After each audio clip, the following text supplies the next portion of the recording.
नमस्कार मित्रों, सबसे पहले आपका अपने YouTube चैनल में स्वागत है। आज हम परीक्षा की दृष्टि से महत्वपूर्ण हिमाचल प्रदेश की प्रमुख नदियों के बारे में पढ़ेंगे। साथ ही साथ ये कहना चाहूँगा, चैनल को सब्सक्राइब और वीडियो को लाइक और शेयर करना ना भूलें, इससे मुझे मोटिवेशन मिलता है। इसके साथ हम पहले प्रश्न की ओर बढ़ते हैं। पहला प्रश्न आपके सामने ये रहा, निम्नलिखित में से कौन सी नदी का उद्गम स्थान हिमाचल प्रदेश में नहीं है? इस प्रश्न का सही उत्तर होगा सतलुज नदी। चलो सतलुज नदी के ऊपर थोड़ा सा प्रकाश डालते हैं। जैसे आपको मालूम है, सतलुज नदी मानसरोवर के राक्षताल के दक्षिणी छोर से निकलकर हिमाचल प्रदेश के शिवकिला नामक स्थान में प्रवेश करती है। और इसके साथ मैं आपको जानकारी देना चाहता हूँ, मानसरोवर तिब्बत के कैलाश पर्वत में स्थित है। आशा करता हूँ यहाँ तक सारी बात समझ आ चुकी होगी। इसके बाद हम अगले प्रश्न की ओर चलते हैं। अगला प्रश्न आपके समक्ष ये रहा, हिमाचल प्रदेश की सबसे लंबी नदी निम्नलिखित में से कौन सी है?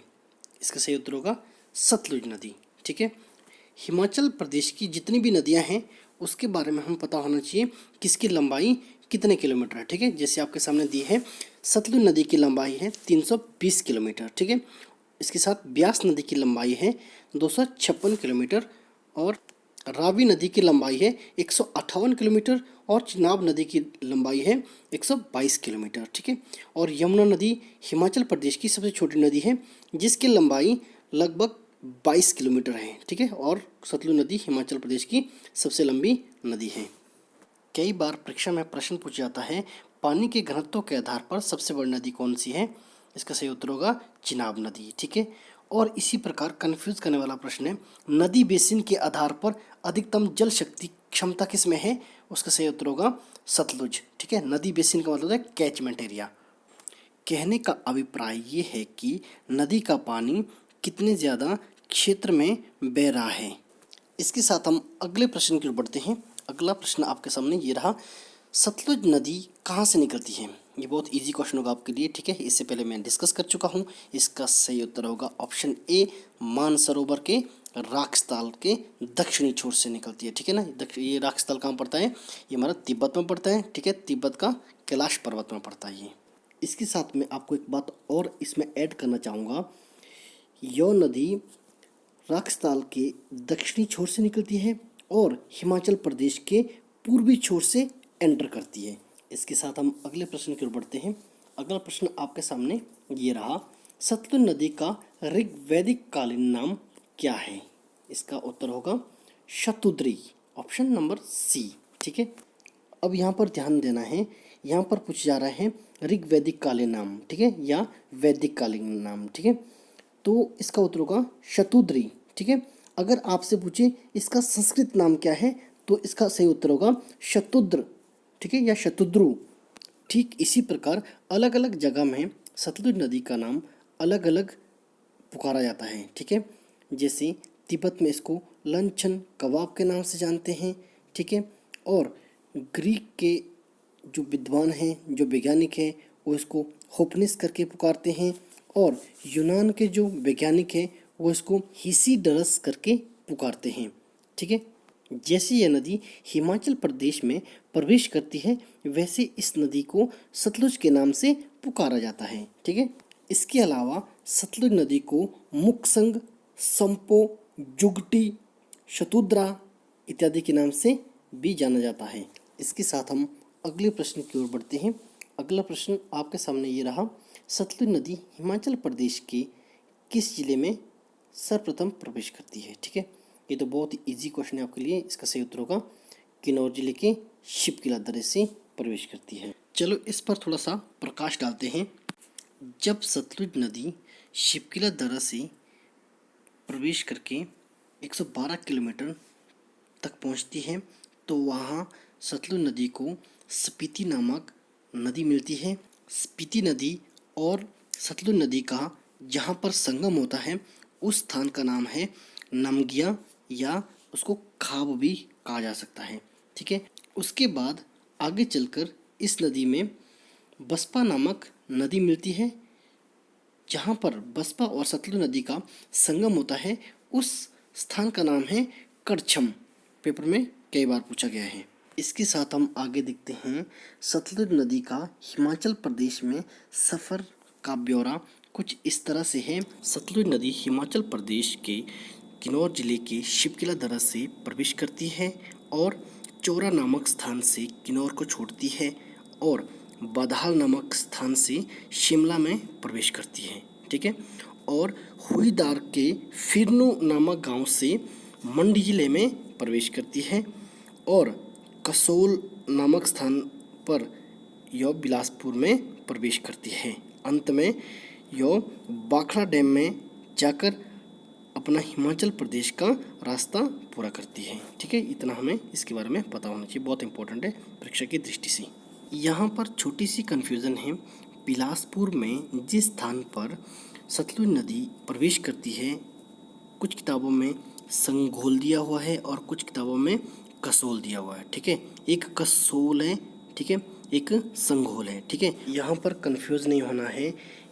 कांगड़ा में एक जगह का नाम है संधोल, ठीक है, जहाँ पर ब्यास नदी प्रवेश करती है। ठीक है, इसके साथ हम अगले प्रश्न की ओर बढ़ते हैं। अगला प्रश्न आपके सामने ये रहा, हिमाचल प्रदेश में कंदरौर पुल किस नदी पर बना हुआ है? इसका उत्तर होगा ऑप्शन ए सतलुज नदी।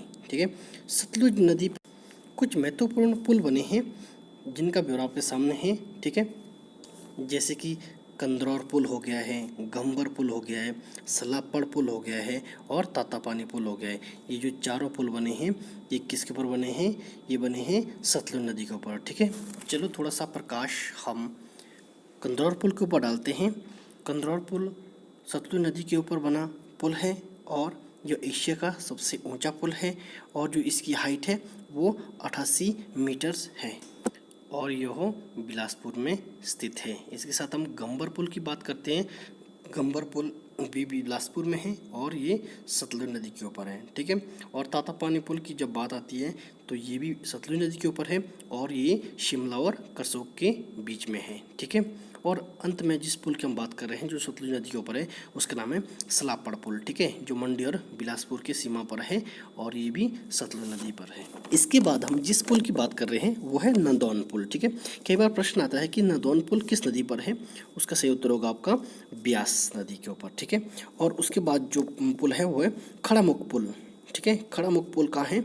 ये रावी नदी पर है और ये चंबा और भरमौर के बीच में है। ठीक है, इसके साथ हम अंत में बात करते हैं जलेरा पुल की। ठीक है, जो स्वां नदी पर है और जो जिला ऊना में स्थित है। इसके साथ हम अगले प्रश्न की ओर बढ़ते हैं।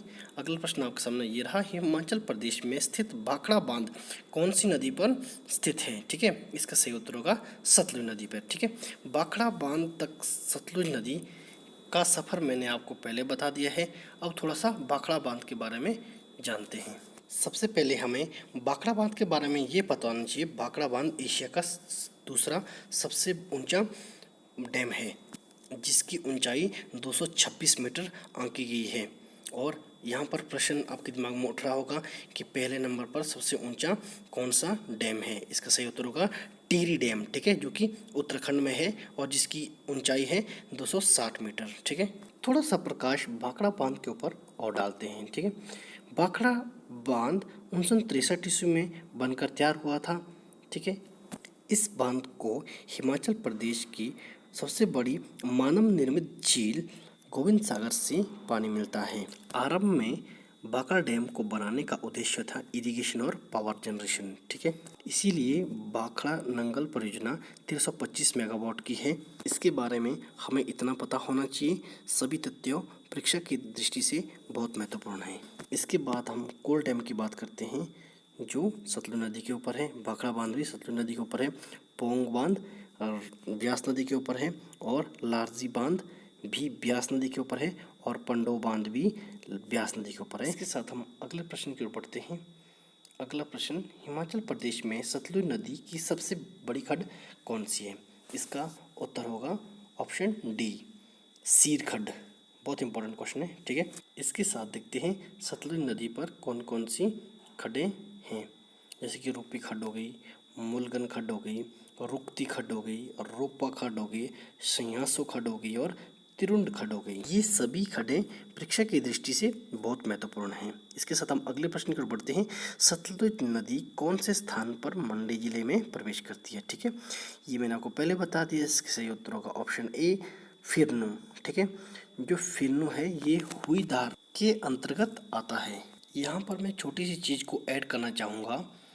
जो सतलुज नदी है ना, वो धौलाधार पर्वत श्रृंखला को रामपुर बुशेर नामक स्थान पर काटती है। कई बार परीक्षा में प्रश्न इस तरह आता है, सतलुज नदी शिमला जिले में धौलाधार पर्वत श्रृंखला को कहाँ पर काटती है? इसका सही उत्तर होगा रामपुर बुशेर में। ठीक इसी प्रकार प्रश्न आता है, ब्यास नदी धौलाधार पर्वत श्रृंखला को कुल्लू जिले में कौन से स्थान पर काटती है? इसका सही उत्तर होगा लारजी। इसके साथ हम अगले प्रश्न की ओर बढ़ते हैं। अगला प्रश्न आपके सामने ये रहा, ब्यास नदी का वैदिक नाम क्या था? ठीक है, इसका सही उत्तर होगा अर्जकियो। ठीक है, और ब्यास नदी का संस्कृत नाम है विपाशा। और ब्यास नदी रोहतांग दर्रा के भृगुतुंग नामक स्थान से निकलती है, जिसकी लंबाई हिमाचल प्रदेश में लगभग 256 किलोमीटर है। इतना हमें इसके बारे में पता होना चाहिए, परीक्षा की दृष्टि से महत्वपूर्ण है। इसके साथ हम अगले प्रश्न की ओर बढ़ते हैं। अगला प्रश्न आपके सामने ये रहा, निम्न में से कौन सी नदी ब्यास की सहायक नदी है? इसका सही उत्तर होगा ऑप्शन बी। यहाँ पर ध्यान देना है, खीर गंगा के अलावा कांगड़ा जिले में बाण गंगा भी है, जो कि ब्यास नदी की सहायक नदी है। सीधा कहने का अभिप्राय ये है, खीर गंगा और बाण गंगा ब्यास नदी की सहायक नदियाँ हैं। इसके अलावा हम इस प्रश्न के ऑप्शन को भी देखते हैं ताकि हमारा टॉपिक अच्छे से कवर हो सके। ठीक है, चंद्रा नदी कहाँ पर है? लाहौल स्पीति में है। ठीक है, चंद्र और भागा नदी लाहौल स्पीति में है, जो चिनाब नदी की सहायक नदियाँ हैं। ठीक है, बैरासियूल नदी रावी की सहायक नदी है। और अंत में बात करते हैं गिरी नदी की, जो यमुना नदी की सहायक नदी है। इतना हमें पता होना चाहिए। इसके साथ देखते हैं ब्यास नदी की सहायक नदियाँ, जो आपके सामने इस प्रकार से हैं। बनेर, बाणगंगा, खीर गंगा, लूनी। लूनी बहुत इंपॉर्टेंट है, आपकी जानकारी के लिए बता दूं। सेंस, तीर्थन, हारला, फोजल, मनालसू और ऊहल नदी, ये बहुत ही महत्वपूर्ण सहायक नदियां हैं किसकी? ब्यास नदी की।